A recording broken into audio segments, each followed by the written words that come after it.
പരാശക്തി നമഃ. ശ്രീ ലളിത സഹസ്രനാമ സ്തോത്രം.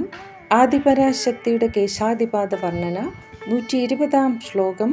596 നാമപദം. ഹൃദയസ്ഥ, ഹൃദയത്തിൽ സ്ഥിതി ചെയ്യുന്ന ദേവി. ദേവി നമ്മുടെ എല്ലാവരുടെയും ഹൃദയത്തിൽ അന്തർയാമിയായി സ്ഥിതി ചെയ്യുന്നു. ഈ ഹൃദയത്തിൽ നിന്നാണ് നമുക്ക് ഈശ്വരനെ ധ്യാനിക്കേണ്ടുന്നതും നാമപദങ്ങൾ പുറപ്പെടേണ്ടതും. ഇത് ശ്രീവിദ്യാമന്ത്രത്തിലെ മധ്യകൂടം എന്ന ഭാഗമാണ്. രവിപ്രഖ്യ, രവി എന്നാൽ സൂര്യൻ, സൂര്യനെ പോലെ ശോഭിക്കുന്ന ദേവി. ദേവിയുടെ തിരുനെറ്റിയിലാണ് ചന്ദ്രൻ ശോഭിക്കുന്നത്. ഹൃദയത്തിൽ സൂര്യനും വസിക്കുന്നു. 598 നാമപദം.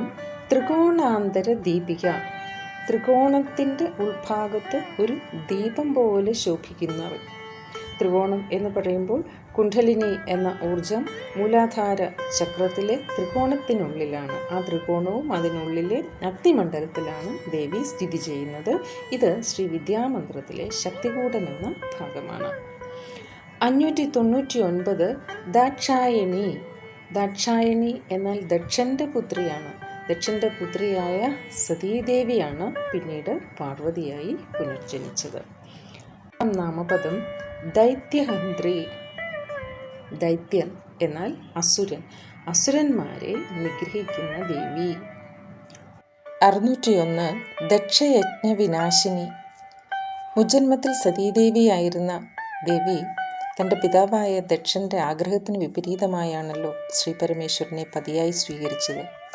അന്ന് ദക്ഷൻ നടത്തിയ യാഗത്തിൽ ശ്രീ പരമേശ്വരനെ ക്ഷണിക്കാതെ അപമാനിച്ചപ്പോൾ അവിടെ എത്തിയ സതീദേവി പിതാവ് തൻ്റെ ഭർത്താവിനെ അപമാനിക്കുന്നത് കണ്ട് ദുഃഖിതയായി യാഗാഗ്നിയിൽ ചാടി ജീവത്യാഗം ചെയ്യുകയായിരുന്നല്ലോ. അതിൽ ദുഃഖവും കോപവും പൂണ്ട ശ്രീ പരമേശ്വരൻ വീരഭദ്രനെ അയച്ച് ആ യാഗം നശിപ്പിക്കുകയുണ്ടായി. അങ്ങനെയാണ് ദക്ഷയജ്ഞ വിനാശിനി എന്ന നാമം ദേവിക്ക് വന്നത്. 602 ധരാന്തോളിത ദീർഘാക്ഷി. ദേവി വളരെ മന്ദമായി ഇളകുന്ന ദീർഘമായ അക്ഷി, നീണ്ട കണ്ണുകളുള്ള ദേവിയാണ്. 603 ധരഹാസോജ്വലന്മുഖി. ദേവിയുടെ മുഖം പുഞ്ചിരിയാൽ പ്രകാശിക്കുന്നതാണ്. 604 ഗുരുമൂർത്തി. ഗുരുരൂപിണിയാണ് ദേവി. അജ്ഞാനത്തെ അകറ്റി ആത്മജ്ഞാനം നൽകുന്ന ബ്രഹ്മനിഷ്ഠനെയാണ് ഗുരു എന്ന് പറയുക. ഗുരുവും മന്ത്രവും ഇഷ്ടദേവതയും മൂന്നും ഒന്നെന്നറിഞ്ഞാണ് നാം ഉപാസന ചെയ്യേണ്ടത്. 605 ഗുണനിധി. ഗുണങ്ങൾക്കിരിപ്പിടമാണ് ദേവി. ഗുണങ്ങളെന്നാൽ 3: സത്വം, രജസ്, തമസ്. ഇത് മൂന്നും അവയിൽ നിന്നുണ്ടാകുന്ന എല്ലാ ഗുണവികാരങ്ങളും ദേവിയിൽ നിന്നും പുറപ്പെടുന്നതാണ്. 606 ഗോമാത. ഗോകുലത്തിന് മാതാവാണ് ദേവി. അതായത് സുരഭി തുടങ്ങിയ ദിവ്യ പശുക്കളുടെ അമ്മയാണ്. ഗോ എന്ന ശബ്ദത്തിന് വാക്കെന്നും അർത്ഥമുണ്ട്. 607 ഗുഹജന്മഭൂ. സുബ്രഹ്മണ്യൻ്റെ അമ്മയാണ് ദേവി. അവിദ്യയാൽ ആവരണം ചെയ്യപ്പെട്ടിരിക്കുന്ന ജീവന്മാരുടെ അമ്മ എന്നും അർത്ഥമുണ്ട്. 608 ദേവേശി. ദേവന്മാർക്ക് ഈശ്വരിയാണ് ദേവി. 609 ദണ്ഡനീതിസ്ഥ. വളരെ കണിശമായ രീതിയിൽ നീതിപൂർവം പ്രവർത്തിക്കുന്നവളാണ് ദേവി. 610 ദഹരാകാശരൂപിണി. സൂക്ഷ്മമായ ഹൃദയാകാശത്തിൻ്റെ രൂപത്തിലാണ് ദേവി സ്ഥിതി ചെയ്യുന്നത്. ഈ ഹൃദയാകാശം ബ്രഹ്മം തന്നെയാണ്. 611 പ്രതിപന്മുഖ്യാരാകാന്ത തിഥിമണ്ഡല പൂജിത. പ്രതിപദം മുതൽ പൗർണമി വരെയുള്ള തിഥിമണ്ഡലത്തിൽ പൂജിക്കപ്പെടുന്ന ദേവിയാണ്. ഓരോ തിഥിയിലും ഓരോ ദേവിയെ ഓരോ നാമത്തിലാണ് നാം പൂജിക്കേണ്ടത്. 15 തിഥികളുടെ അധിദേവതയാണ് നിത്യ എന്നും നാം നേരത്തെ കണ്ടിരുന്നു. 612 കലാത്മിക. കലാസ്വരൂപിണിയാണ്. കലകളുടെ ആത്മമാണ് ദേവി. 16 ചന്ദ്രകലകൾ, 12 സൂര്യകലകൾ, 10 അഗ്നികലകൾ, 64 കലകൾ, ഇവയെല്ലാം ദേവി രൂപങ്ങളാണ്. 612 കലാനാഥ. കലകളുടെ അധീശ്വരിയാണ് ദേവി. 614 കാവ്യാലാപ വിനോദിനി, കാവ്യപാരായണത്തിൽ സന്തോഷിക്കുന്നവളാണ് ദേവി. 615 സചാമര രമാവാണി സവ്യദക്ഷിണ സേവിത. സചാമര ഇരുവശത്തു നിന്നും ചാമരം വീശുന്ന, വാണി സവ്യ ദക്ഷിണ സേവിത ലക്ഷ്മിയും സരസ്വതിയുമായ ദേവിമാരാൽ സ്തുതിക്കപ്പെടുന്നവളാണ് ദേവി. 616 ആദിശക്തി, ആദിശക്തിയാണ്, പരാശക്തിയാണ്, പ്രപഞ്ചത്തിൻ്റെ ഉത്ഭവത്തിന് കാരണമാണ് ദേവി. 617 അമേയ, അളക്കാനാവാത്ത ദേവി. 618 ആത്മനി, ആത്മാവായ ദേവി. എല്ലാ ജീവാത്മാക്കളും പരമാത്മാവിൻ്റെ അംശങ്ങളാണ്. ദേവി പരമാത്മാവും ജീവാത്മാവുമാണ്. 619 പരമ, പരമസത്യമാണ് ദേവി. എങ്ങും നിറഞ്ഞു നിൽക്കുന്ന പരബ്രഹ്മമാണ് ദേവി. 620 പാവനാകൃതി, വളരെ പാവനമായ രൂപമാണ് ദേവിക്കുള്ളത്. 621 അനേക കോടി ബ്രഹ്മാണ്ട ജനനി, അനേകം കോടി ബ്രഹ്മാണ്ഡങ്ങളുടെ അമ്മയാണ് ദേവി. 622 ദിവ്യവിഗ്രഹ, ദിവ്യരൂപമുള്ള ദേവി. 623 ക്ലീംകാരി, ക്ലീം എന്ന മന്ത്രത്തിൻ്റെ രൂപത്തിലാണ് ദേവി. ക്ലീം എന്ന മന്ത്രത്തെ സൃഷ്ടിച്ചവളെന്നും ക്ലീംകാര സ്വരൂപനായ കാമേശ്വരൻ്റെ പത്നി എന്നും അർത്ഥമുണ്ട്. 624 കേവല, കേവല തത്വമാണ് ദേവി. 625 ഗുഹ്യ, അതീവ രഹസ്യമയാണ് ദേവി. 626 കൈവല്യപദദായിനി, കൈവല്യപദം അഥവാ മുക്തി, മോക്ഷം നമുക്ക് നൽകുന്ന ദേവി.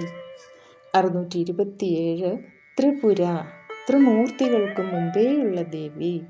അഥവാ 3 പുരങ്ങളിൽ, ഇട, പിംഗല, സുഷ്മ്ന, ഇങ്ങനെ 3 പുരങ്ങളിൽ അഥവാ മനസ്സ്, ബുദ്ധി, ചിത്തം ഇവയടങ്ങിയ സൂക്ഷ്മ ശരീരത്തിൽ വസിക്കുന്നവളെന്നും അർത്ഥം.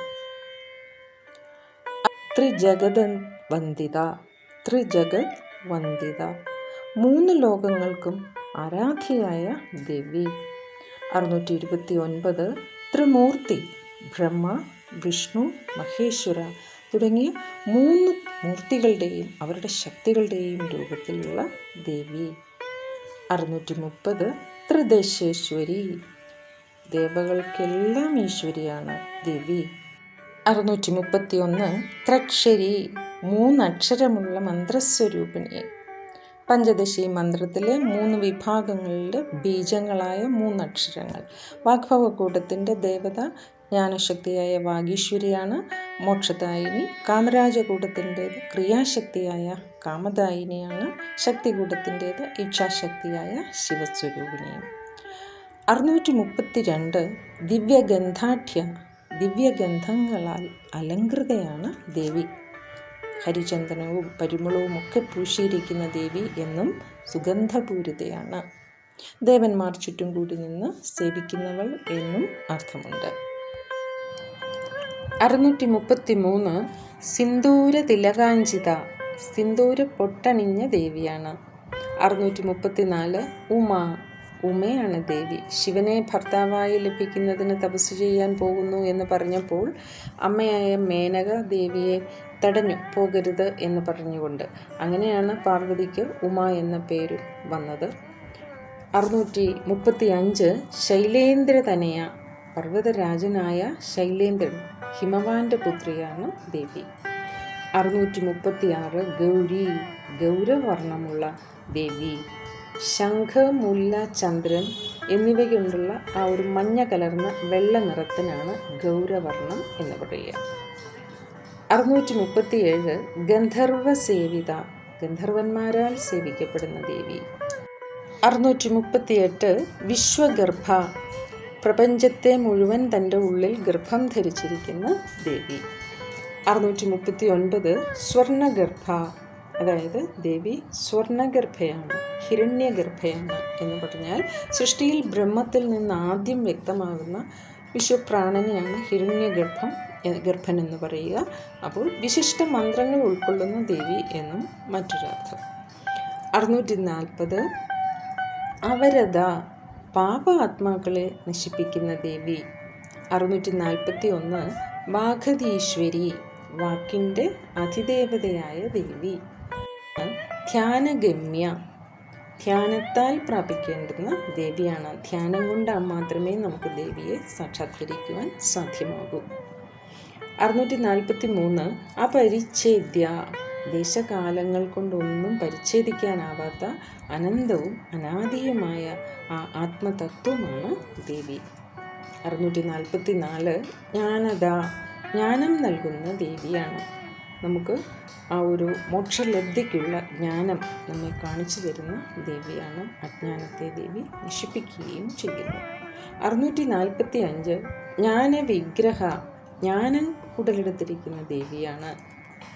646 സർവവേദാന്ത സംവേദ്യ, വേദങ്ങൾ കൊണ്ട്, സർവവേദങ്ങളും കൊണ്ട് അറിയപ്പെടേണ്ടുന്ന ദേവിയാണ്.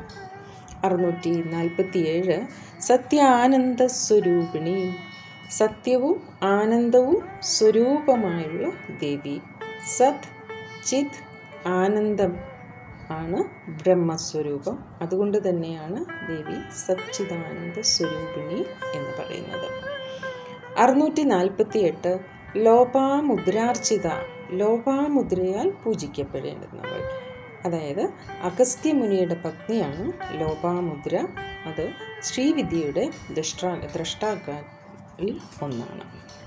649 ലീലാക്ലിപ്ത ബ്രഹ്മാണ്ഡമണ്ഡല, ബ്രഹ്മാണ്ഡമണ്ഡലങ്ങളെ തൻ്റെ ലീലയാൽ സൃഷ്ടിക്കപ്പെടുന്ന ദേവിയാണ്. പ്രപഞ്ചത്തെ ദേവി അനായാസമായി സൃഷ്ടിക്കുന്നു, അതിൽ ആഹ്ലാദിക്കുകയും ചെയ്യുന്നു. 650 അദൃശ്യ, നമ്മളുടെ കേവല ഇന്ദ്രിയങ്ങൾ കൊണ്ട് ദേവിയെ നമുക്ക് കാണുവാനാവില്ല, സൂക്ഷ്മ ബുദ്ധി കൊണ്ട് മാത്രമേ കാണുവാൻ സാധിക്കുകയുള്ളൂ. അദൃശ്യമാണ് ദേവി. 651 ദൃശ്യരഹിത, അതായത് കാണപ്പെടുന്ന വസ്തുക്കൾക്കെല്ലാം അതീതയായ ദേവി. 652 വിജ്ഞാത്രി, അറിയപ്പെടുന്നവളാണ് ദേവി. എല്ലാ അറിവിനും അടിസ്ഥാനമായിട്ടുള്ള സാക്ഷിയായിട്ടുള്ള ശുദ്ധബോധമാണ് ദേവി. 653 വേദ്യവർജിത, അറിയേണ്ടവർക്കെല്ലാം അതീതയായ ദേവി. 654 യോഗിനി, ദേവി യോഗിനിയാണ്. അതായത് ബ്രഹ്മാവുമായി അഭേദ്യമായ ആ ഒരു യോഗം അഥവാ ബന്ധമുള്ളതുകൊണ്ട് യോഗിനി എന്നും പറയുന്നു. 655 യോഗത, യോഗം നൽകുന്നവളാണ് ദേവി. 656 യോഗ്യ, യോഗ്യ എന്നാൽ യോഗാനുഷ്ഠാനത്താൽ അറിയേണ്ടുന്ന ദേവി. ഇന്ദ്രിയങ്ങളെയും മനസ്സിനെയും ഒക്കെ അടക്കി നിരോധിച്ച് ജീവ ബ്രഹ്മ ഐക്യം അനുഭവിക്കുന്നതിനെയാണ് നാം യോഗം എന്ന് പറയുക. ഇത് മന്ത്രയോഗം, ലയയോഗം, ഹഠയോഗം, രാജയോഗം എന്നിങ്ങനെ 4 വിധത്തിലുണ്ട്. ഈ യോഗങ്ങളിലൂടെ മാത്രമേ നമുക്ക് ദേവിയെ അറിയുവാനാവുകയുള്ളൂ. 657 യോഗാനന്ദ, യോഗത്താൽ ഉണ്ടാകുന്ന ആനന്ദമാണ് ദേവി. ശിവശക്തി സമന്വയമാണ് ദേവിയുടെ ആനന്ദം. യോഗനിദ്രയിലുള്ള ആനന്ദം എന്നും മറ്റൊരർത്ഥമുണ്ട്. 658 യുഗന്ധര, പ്രപഞ്ചഭാരം വഹിക്കുന്ന ദേവി. യുഗന്ധര എന്നാൽ നുകം വഹിക്കുന്ന ദേവി എന്നാണ് നാമത്തിൻ്റെ അർത്ഥം. അതായത് ഈ പ്രപഞ്ചമാകുന്ന രഥത്തിൻ്റെ നുകം വഹിച്ചിരിക്കുന്ന ദേവി അതിനെ ശരിയായ ദിശയിലേക്ക് കൊണ്ടുപോകുന്നു. അങ്ങനെ ഓരോരോ നാമപദങ്ങളിലൂടെ ദേവീ തത്വം അഥവാ ഈ പ്രപഞ്ച രഹസ്യമാണ് നമുക്ക് മുന്നിൽ അനാവരണം ചെയ്യപ്പെടുന്നത്.